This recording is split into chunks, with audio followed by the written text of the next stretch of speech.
Hello everyone, कैसे हैं आप सब? उम्मीद करती हूँ हमेशा की तरह आप सब अच्छे होंगे। दोस्तों, घर में हम रोज़ाना ही काम करते हैं और अगर हम उन्हीं कामों को कुछ स्मार्ट टिप्स के साथ करें तो वही काम काफ़ी ज़्यादा आसान हो जाते हैं। तो ऐसे ही कुछ यूज़फुल टिप्स लेकर आई हूँ जो आपके बहुत काम आएँगे। तो वीडियो को एंड तक ज़रूर देखिएगा, पसंद आए तो लाइक शेयर करिएगा। तो चलिए स्टार्ट करते हैं आज का हमारा वीडियो। आज की मेरी पहली टिप है, कई बार ऐसा होता है कि चावल अगर काफ़ी दिन तक रह जाएँ, पुराने हो जाएँ तो उसमें ना कीड़े से लग जाते हैं, जाले से पड़ने लगते हैं।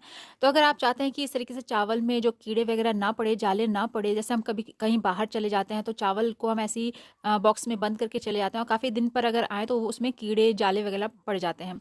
तो अगर चाहते हैं आप ऐसा ना हो तो उसमें आप थोड़ा-सा मिला दीजिए नमक, और नमक को डालने के बाद आप इसको अच्छे से मिला दीजिए। तो चावल की क्वांटिटी आपके पास जितनी हो उतना ज़्यादा आप इसमें नमक की क्वांटिटी को बढ़ा लीजिएगा। इस तरीके से अच्छे से मिक्स करने के बाद हल्का-सा ऊपर से भी आप छिड़क दीजिए। तो यकीन मानिए इसमें बिल्कुल भी कीड़े और जाले वगैरह जो पड़ जाते हैं ना, वो बिल्कुल भी नहीं पड़ेंगे। लेकिन अगर कहीं इसमें कीड़े वगैरह पड़ जाते हैं, काफ़ी दिन तक ये ऐसे ही रह गया है और इसमें जाले वगैरह पड़ गए हैं और काले वाले जो कीड़े होते हैं ना, वो अगर हो गए हैं, तो उसके लिए भी एक बहुत ही यूज़फुल टिप आपको बताने वाली हूँ।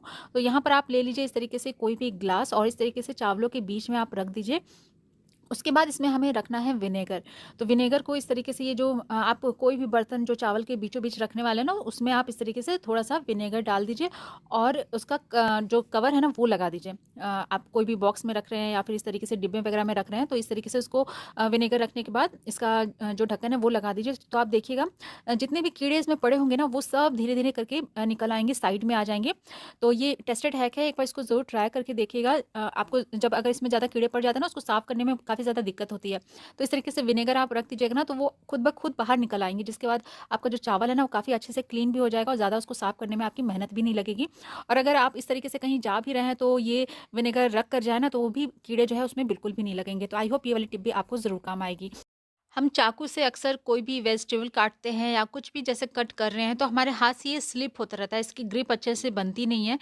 तो काफ़ी ज़्यादा दिक्कत होती रहती है, ये हाथ से छूटता रहता है। तो अगर आपके साथ ये दिक्कत होती है तो यहाँ पर आप यूज़ कर लिए रबर बैंड का, जो मिठाई के बॉक्स वगैरह में हमें रबर बैंड इस तरीके के मिलते हैं ना, आप उनको यहाँ पर यूज़ कर लीजिए। यहाँ पर हैंडल वाला जो पार्ट होता है ना, इसमें आप इस तरीके से लगा लीजिए। तो इससे लगाने से ना बहुत ही अच्छे हमारे हाथों को जो है ग्रिप मिलती है। चाकू जो होता है ना, हाथों से बिल्कुल भी स्लिप नहीं करता है और इस तरीके से आप ढेर सारी वेजिटेबल जो है वो आप ईज़िली कट कर सकते हैं।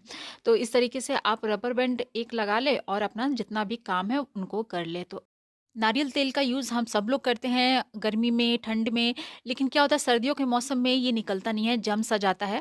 तो इसको हम लोग क्या कर सकते हैं, जैसे धूप अगर निकलती है तो हम थोड़ी देर के लिए धूप में रख देते हैं, तो ये पिघल जाती है। लेकिन जैसे कभी-कभार होता है बिल्कुल भी धूप नहीं निकलती है, या कभी हमें नाइट के टाइम हमें हमें इसको यूज़ करना होता है, तो उस टाइम हम गर्म पानी का यूज़ कर सकते हैं। तो गर्म पानी आप इस तरीके से बर्तन में रख लें, उसके बाद आप नारियल तेल का डिब्बा आप उसमें रख दें 5 मिनट के लिए। आप देखिएगा कि जो भी नारियल तेल है ना, बहुत ही अच्छे से मेल्ट हो जाएगा, उसके बाद आप इसको ईज़िली यूज़ कर सकते हैं। यहाँ पे नारियल तेल से जुड़ी एक और टिप आपको देना चाहूँगी। यहाँ पर आप उसके लिए ले लीजिए एक छोटा-सा बाउल और इस तरीके से एलोवेरा ले लीजिए। तो यहाँ पे मेरे पास प्लांट था तो उसमें से लिया, अगर आपके पास नहीं है तो जो ट्यूब वाला जेल आता है ना, आप वो भी यूज़ कर सकते हैं।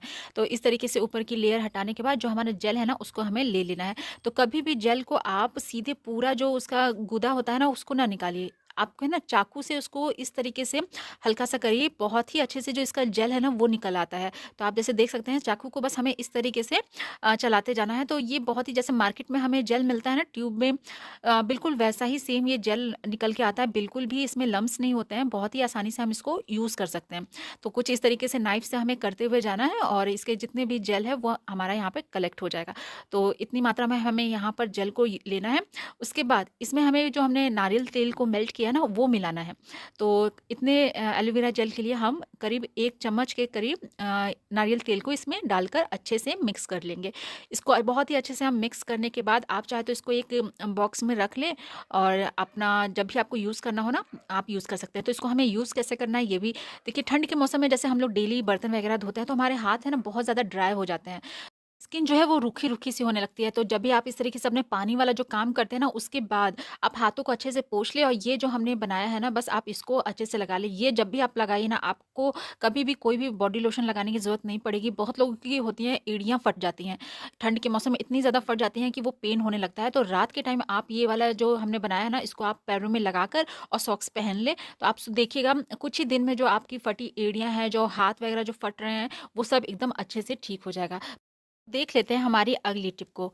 सर्दियों के मौसम हो या फिर बरसात के मौसम हो, इनमें सबसे ज़्यादा दिक्कत होती है हमें कपड़ों को सुखाने के लिए। बरसात में तो पतले वाले कपड़े होते हैं, वो जैसे-तैसे सूख भी जाते हैं, लेकिन ये ठंड के मौसम में जो ये वूलेन्स वाले जो कपड़े होते हैं ना, इनको सुखाने में बहुत ज़्यादा दिक्कत होती है। अगर वॉशिंग मशीन है तो वॉशिंग मशीन में हम इन कपड़ों को ड्रायर में सुखा सकते हैं। लेकिन कभी-कभार होता है ना कि वॉशिंग मशीन है और ड्रायर ख़राब है, तो उस टाइम हम क्या करें? तो आपको करना क्या है, गैस को ऑन करना है और इस तरीके से एक बड़े साइज़ का पतीला आपको गैस पर इस तरीके से रख देना है, और जब अच्छे से पतीला गर्म हो जाए ना, तब आप गैस को ऑफ कर दीजिए और इस तरीके से जितने भी आपके कपड़े हैं ना, वो इस तरीके से आप रख दीजिए। जब पतीला आपका ठंडा हो जाए, तो आप फिर से गैस को ऑन कर दीजिए और पतीला गर्म होने के बाद फिर से उसको ऑफ कर दीजिए। तो ये प्रोसेस आप थोड़ी देर करिएगा, तो जितने भी आपके कपड़े हैं ना, वो अच्छे से सूख जाएँगे। या फिर आप इस तरीके का बर्तन स्टैंड वाला जाली ले लीजिए और पतीले के ऊपर रख दीजिए और इसके ऊपर आप कपड़े रखिएगा, तो काफ़ी ज़्यादा सूख जाते हैं एक ही बार में। तो पतीला गर्म होता है ना, तो उसके कारण उसके आसपास का जो एरिया होता है वो गर्म होता है। तो इस तरीके से जाली के ऊपर आप छोटे-छोटे बच्चों के जो कपड़े होते हैं ना, वो आप रखेंगे ना, तो बहुत ही आसानी से एक बार में ढेर सारे कपड़े सूख जाते हैं। तो यहाँ पर ज़्यादा भीगे जो कपड़े होते हैं ना, वो नहीं सूख पाएँगे। जो हल्के-फुल्के जो भीगे होते हैं ना, जिसका पानी अच्छे से निकल चुका रहता है, वो आप अगर आप इस तरीके से रखिएगा ना, तो कुछ ही मिनटों में जो है कपड़े अच्छे से ड्राई हो जाते हैं। या फिर जैसे हम खाना बनाते हैं तो हमारा कुकर वगैरह काफ़ी टाइम तक गर्म रहता है, तो छोटे-छोटे जो बच्चों के कपड़े होते हैं ना, मोजे वगैरह, तो वो आप उन बर्तनों पे अगर रखिएगा ना, तो आपके कपड़े आसानी से सर्दियों के मौसम में भी सूख जाते हैं। तो आई होप ये वाली टिप भी आपको ज़रूर काम आएगी। इस तरीके की कैंची, चाकू वगैरह जो होते हैं, हम उनको जितना ज़्यादा यूज़ करते हैं, उसकी धार जो है उतनी ज़्यादा मोटी होती चली जाती है। फिर इसको हमें तेज़ कराने के लिए बाहर ले जाना पड़ता है। फिर इतना ज़्यादा पॉसिबल नहीं होता है कि हम इसको बाहर ले जाएँ, तो घर में हम आसानी से इसकी जो धार है उसको तेज़ कर सकते हैं। तो यहाँ पर आपको गैस ऑन करके कुछ सेकंड के लिए आपको इसको इस तरीके से गरम करना है। उसके बाद हम सबके किचन में आसानी से मिलता है नमक, तो बस आपको थोड़ा-सा नमक लेना है और उसमें इस तरीके से कैंची को हमें चलाना है। जैसे हम कुछ काट रहे हों, तो उस तरीके से हमें ये 2 मिनट के लिए करना है। तो नमक की वजह से जो इसकी धार है ना, बहुत ज़्यादा तेज़ हो जाती है, क्योंकि नमक बहुत तेज़ होता है। तो इस तरीके से आप करिएगा ना, तो इसकी जो धार है काफ़ी ज़्यादा तेज़ हो जाती है बहुत जल्दी। तो जब भी आप कैंची या चाकू अगर उसकी जो धार है वो मोटी हो जाती है, तो एक बार इस ट्रिक को यूज़ करके देखिएगा।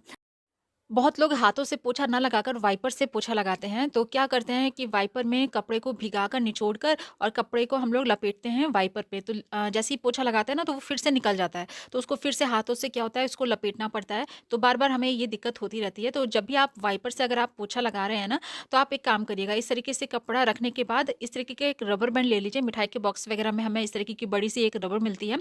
तो उसको आप यहाँ पर यूज़ कर सकते हैं। आप पूरे में इस तरीके से लपेट दीजिए, तो हमारा जो कपड़ा है ना पोंछे वाला, वो बार-बार निकलेगा नहीं। हाथों से जो हमें बार-बार उसको फिर से लपेटना पड़ता है ना, वो वाली यहाँ पर आपको दिक्कत खत्म हो जाएगी।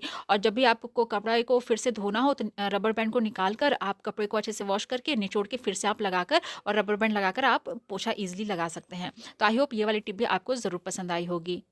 तो ये थे आज के टिप्स और ट्रिक्स। उम्मीद करती हूँ आज का वीडियो आपको ज़रूर हेल्पफुल लगा होगा। वीडियो अच्छा लगा है तो लाइक शेयर करिएगा, चैनल पे न्यू है तो सब्सक्राइब करिएगा। कल फिर मिलती हूँ एक नए वीडियो के साथ, तब तक के लिए गुड बाय।